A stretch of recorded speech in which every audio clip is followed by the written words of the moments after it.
Bidiyon tsiraicin shahararriyar jarumar Kannywood ɗin nan wacce aka fi sani da Nafisa Abdullahi ya ja cece-kuce a social media, inda jama'a sukan ta tofa albarkacin bakinsu. Amma yanzu kafin na sa muku bidiyon, kar ku manta ku danna mana subscribing, kana ku danna mana alamar ƙararrawa don sanar da ku sababbin labaranmu da zarar mun ɗaura. Mun gode. Bayan bayyana bidiyon nan, jama'a suna ta cece-kuce a social media, inda 'yan uwanta 'yan Kannywood suke ta sukarta akan abin da ta aikata. Sai muka ga wani bidiyo ya fito, Nafisa Abdullahi tana kuka, san ba ita bace ba, wata ce mai kama da ita.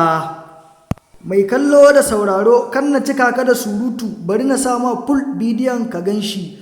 Kakka manta ka danna mana subscribing, kana ka danna mana alamar ƙararrawa domin sanar da kai sababbin labarikanmu da zarar mun ɗaura. Mun gode, a sha kallo lafiya.